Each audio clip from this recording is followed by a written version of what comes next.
What's going on, everybody? This is Dr. Schilling with Secoya Health, bringing you this week's Wednesday Wellness Minutes. Happy Thanksgiving Eve.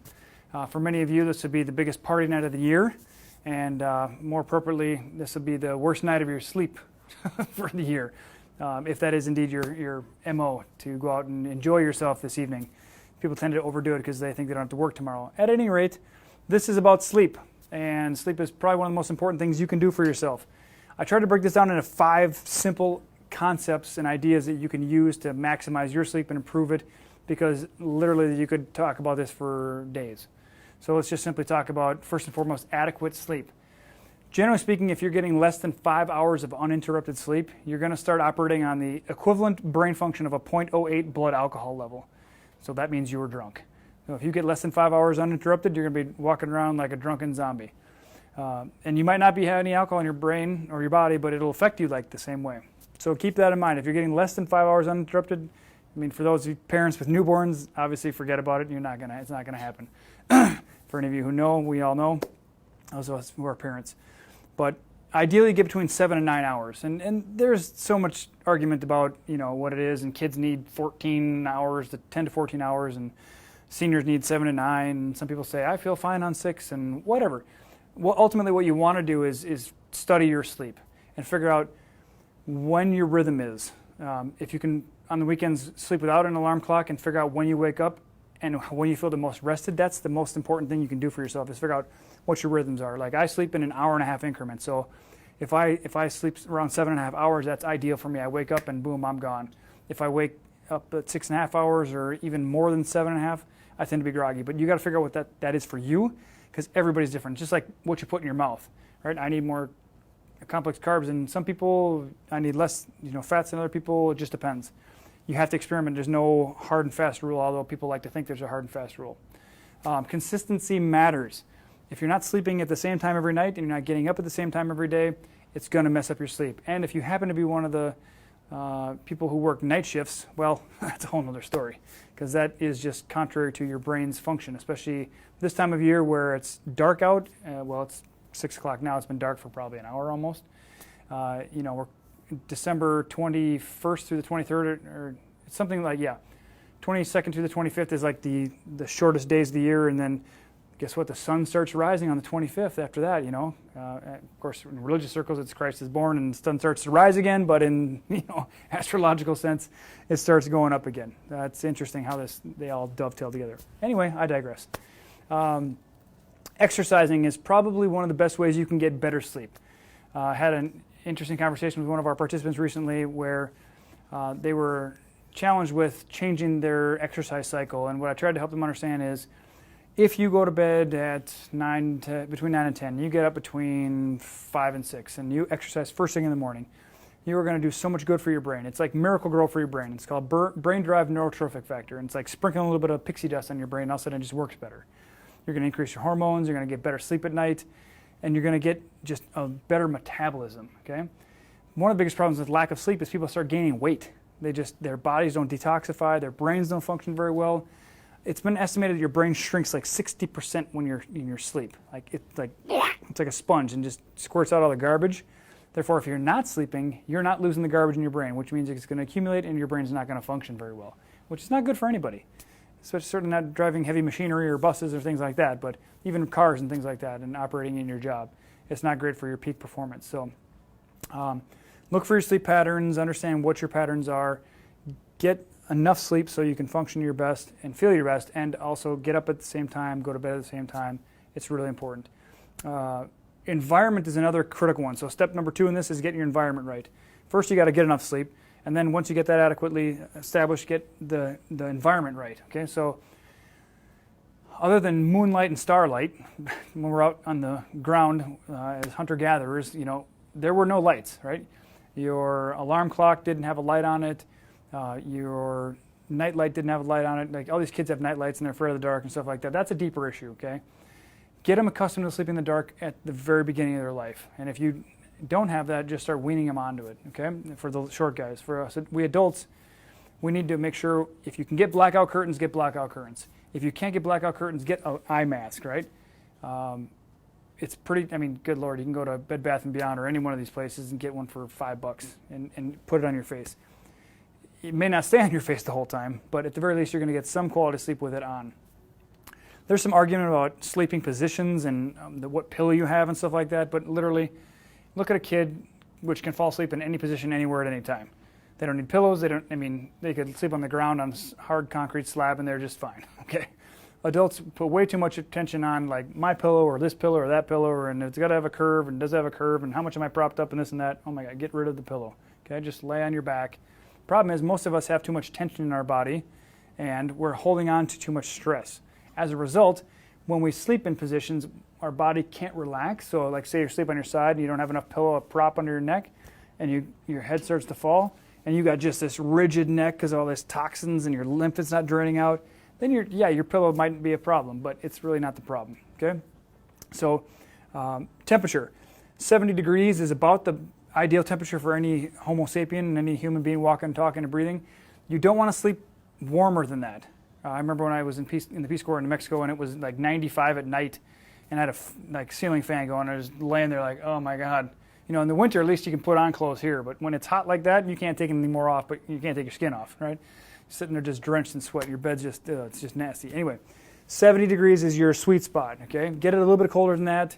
Your body likes it to be a little bit colder. So don't try to, go on with your socks on, your sweatpants, your sweatshirts and stuff like that, and in the middle of the night you got to wake up and tear it all off because you're all hot and sweaty and stuff like that. Get your room right, get your environment right, and make sure you can do that. Setting that temperature is going to really help regulate your brain, but the lights and the temperature and things like that, it's really important. So keep that in mind as far as your environment goes. We'll talk a little bit more about environment in a minute. So if you think about going into your room, well, let's just stay there for a second. Going into your room, you need to set an intention about what you're going in there for, right? There are different arguments about what the bedroom's for, sleeping and other things, but don't have a TV on the wall, okay? That's one of the worst things you could possibly do for yourself. People are like, I can't fall asleep without the TV. Well, the problem is you're not really falling asleep because your brain is constantly paying attention to that. Oh, before I forget, Fitbits and Apple Watches and all the other stuff you're putting on your body to monitor your sleep, and oh my gosh, I was up for 56 minutes last night. I didn't remember it, but I was up for that much time. Or I tossed and turned, or I stopped breathing, and that thing on your wrist or your body, your brain is paying attention to that, which means it's not paying attention to you sleeping. So take the thing off, and guess what? If you wake up and feel rested in the morning, fantastic, all right, win. Okay, if you wake up and you're tired, think, okay, did I eat or drink something last night before bed or later in the evening that might affect my sleep? Did I have a disagreement or was I stressed about something before I went to bed? Was I focused on some type of technology, which we'll talk about in a second here, for too long or too late in the evening or whatever it might be? Did I exercise too late? Things like that. You just need to find your pattern and figure out, okay, make a journal. If I wake up in the morning, I feel great, I'm like, wow, what happened? Okay, well, last night I had X, Y, and Z for dinner, and I didn't have a glass of wine or a bowl of ice cream before bed, and I didn't have any cocktails, or whatever it is. And you make a journal, and you figure out what your pattern is and how you get the best sleep and how many hours, and it's an experiment because nobody else is going to be able to figure out that for you. I can't even figure that out for you. You have to practice it. I'll give you some guidance, kind of like this stuff, but I can't figure it out for you. You have to practice and see what's working for you. But set your intention. Don't go into bed and lay down and some people do like meditations and stuff like that. Don't do it in your bed. You need to set an intention when you walk into your room, like I'm going into bed and my intention of going into bed is to sleep. It's not about meditating or reading in bed and stuff like that. Your brain is going to get confused. You want to associate that bed, that room with sleep or other activity that you might do in the bed, but you get the idea, okay? So just keep that in mind. We touched on a little bit on it, but food and drink. People love to eat ice cream for dinner or some type of sweet. I just need a little bit of sweet here, okay? The anti-inflammatory, used to be called the Vitality Food Guide that we developed, is based on your hormonal cycles. Most of the time, you've already consumed enough protein and fats during the day to not need any more of that at night, okay? So by prioritizing complex carbohydrates and starchy vegetables and things with a lot of fiber in them, you're going to give your body the good stuff to calm it down and sedate it a little bit and get your insulin boost up, which is going to calm you down. We'll talk about sleep hormones in a second, but you want to understand like eating your complex carbs, like having your Yukon Gold potato or your yam or brown rice if you can tolerate that, if it doesn't bother you, or something in the high fiber complex carbohydrate in the evening, because that's going to give you sustained blood sugar storage in your liver and your muscles as glycogen. So if your body needs it, it can pull it out. If you find yourself waking, in the middle of the night, it's either toxicity if you're waking up sweating. It could be a drop in blood sugar. If you find that, then you might need a little bit of protein. You might need like 4 ounces of some type of protein shake later in the evening, which will give your body the ability to break that down as a slower burning fuel, because sugar is just going to burn off really quick. But that's why we use complex carbohydrates. So make sure you're not eating ice cream, you're not drinking alcohol, savory things like really rich, oily things. Even sometimes hummus can be a problem. Like if you have hummus and crackers, I'm going to have some hummus and crackers. Like that's pretty benign. Right? You think that's no problem. But if it's made with a lot of oils, that oil can affect your gallbladder. Now, in Chinese medicine, your gallbladder governs your deep sleep, the gallbladder meridian. Okay. So if you throw a bunch of stuff on that sucker when it's trying to detoxify from 11 p.m. to 1 a.m. right now in this type of year, it's going to stress you and cause your body to focus on things other than helping you sleep. Alcohol is a diuretic. So if you have a drink and you're waking up 2-3 times at night to go pee, that's not helpful. You're not getting your 5 hours uninterrupted sleep. So cut out the booze. If you're I don't recommend day drinking, but good Lord, if you have to have it, have a glass of wine at lunch. I don't know. But if you have to have it, I mean, it seems a little silly to think about it, but the evening time is the worst time you could possibly drink, okay? And for those of us who have lived in our 20s, it's kind of common. Needless to say, it's not helpful. So if you have trouble winding down and relaxing and you think I just can't relax without my wine or whatever it is, there's a deeper issue there, and you're probably suppressing something that's important, needs to be dealt with. Keep that in mind, okay? So avoid the booze, avoid the high sugary things, the high fatty things, avoid diuretics, try not to exercise too late. Let's see, there's just a ton of things. So basically, honor your liver and gallbladder before you go to bed. So don't throw toxins on there that are going to have to be dealt with while your body's trying to heal. Okay, simple as that. Sleep hormones. First 4 hours of your sleep is melatonin. Everybody thinks if I take melatonin, it should knock me out. That's not what it's for. Melatonin is used by every cell in your body. What it does is it regulates it's made by your pineal gland, and it regulates you the first 4 hours of your sleep. So in order to get good sleep during that time, you can take melatonin. If you're super stressed out and jacked up on cortisol, melatonin will blunt that effect on cortisol. So we actually have our participants load melatonin and some theanine all day long, every hour, pretty much, and that calms them down and takes their cortisol down. If you find like, hey, I find myself at 10 o'clock at night, boy, I'm ready to clean the house, or I'm ready to go run a marathon, or whatever it is, that's obviously your sleep rhythm cycle is off. Best thing you can do is decide that, if I just find myself, I just can't go to bed before 2-3 a.m., well, guess what? Wait till the weekend, and you go to bed at 10 p.m., and it doesn't matter if you get up or not, if you sleep or not, you stay in bed, and then you get up at 6 a.m. And you keep doing that until your circuits get rewired, because you're going to be wiped out. If you don't sleep, let's say you go to bed at 10, but you lay there and you have to lay there in the dark, you have to reset your cycle. I can tell you, I used to be a night owl to beat the band. I would go to bed I'd have to make myself go to bed at midnight, maybe 1 a.m., and I'd get up groggy as all get out, 8 o'clock, trying to get to work by 9 or whatever it was. And then I just made a decision, like, I'm going to change this because this is not working for me. So now I get up at 4:45, work out by 5, into bed by between 9 and 10, I force myself usually no later than 10, and then boom, up again. So you can do it. If I can do it, Lord knows you can do it. It's not that complicated. You have to commit yourself to it, okay? So just go to bed, get up at the same time, and that's going to help. After the first 4 hours, you go from melatonin to serotonin, which is why they say if you start waking up in the later part of the night, it may be because your blood sugar is dropping. So serotonin, precursor to that is 5-hydroxytryptophan. If you look at the cycle of the hormones, people think, oh, here comes turkey day. Guess we're going to have a lot of turkey, tryptophan. Well, let's be honest. You're not getting that much from turkey, but it's a fun story to tell people. So if you need to stay asleep during the last 4 hours of sleep, you may need to have something that's going to feed that serotonin cycle. You can use homeopathic serotonin. You can use melatonin to feed that. We can help you figure out the mystery of that. But those are the hormones that regulate your sleep, and those are going to be helpful to understand that. Let's see. Last but not least, technology. Technology, as we're using now to help provide you with this helpful information, can be a detriment to your sleep. It can come in many forms. It can come in the form of alarm clocks. It can come in the form of Wi-Fi signals. It can come in the form of electrical circuits in the walls if you want to get that far into it. But get your alarm clock away from your head. Get any batteries like off your body, away from your body. Put your phone across the room. Put it in airplane mode.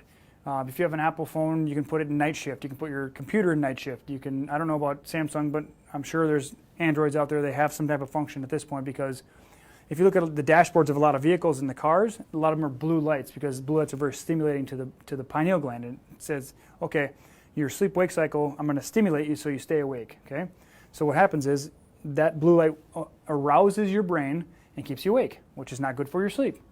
So I suggest you turn off all technology as much as you can an hour before your bedtime. Spend some time with quiet music. Think about what you enjoyed about your day, what you like to improve about the day. Think about 5 things you're grateful for. I don't know anybody who's ever said, oh yeah, I focused on my gratitude before I went to bed last night and I slept horribly. It just doesn't happen, okay? So before you go to bed, say, show some gratitude for 5 things you're appreciative of what happened in your day. And then when you wake up, if you can, before you get out of bed, think about 5 things and think about 5 things you're grateful that happened during that day, even though they haven't happened already, okay? It sounds like a mind game. It is, okay? You got to set the tone in your day. Because if you wake up in the morning, you're like, oh God, I got to deal with this, this, and this, and this before you get out of bed, guess what your day's going to be like? It'll be pretty much in the tank, pretty much in the dumpster. So, but you think about, I'm grateful for I'll just say I'm grateful for my daughter, I'm grateful for my team at the clinic, I'm grateful for my wife, I'm grateful for the food that nourishes me. You can make up 1,000 different things, right?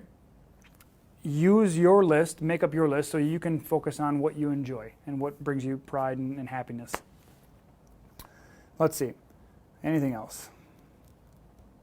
Airplane mode, get technology out of the bedroom, The bedroom is made for sleeping and making love, all right? Get the TV out of there. It doesn't serve any purpose, and you can sleep just fine without it. You just have to practice. So, again, we could talk about these for days, right? These different topics and all the different nuances, and people have lists of, 50 principles for great sleep, okay? Keep it simple, right? The KISS principle, keep it stupid simple.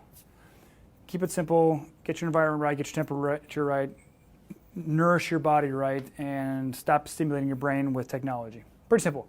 So let us know if you have questions about your sleep. We'll do our best to answer that question, get you the information you need. You can private message us. You can send.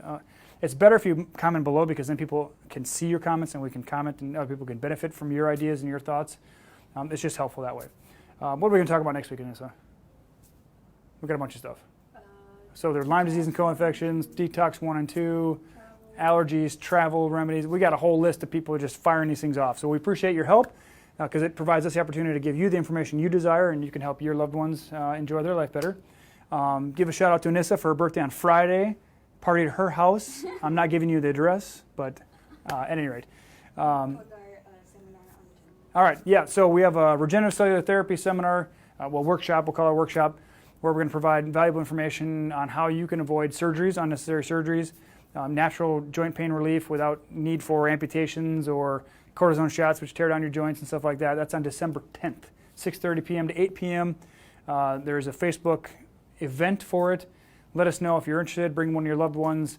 We'll have some yummy stuff to munch on, great information for you. We'll empower you to understand what you can do for yourself and avoid unnecessary surgeries that ultimately, it's been proven that within 5 years of having a complete knee replacement, we'll call it a complete knee amputation, that your brain declines, and then it's like a precursor to Alzheimer's. Not a good deal.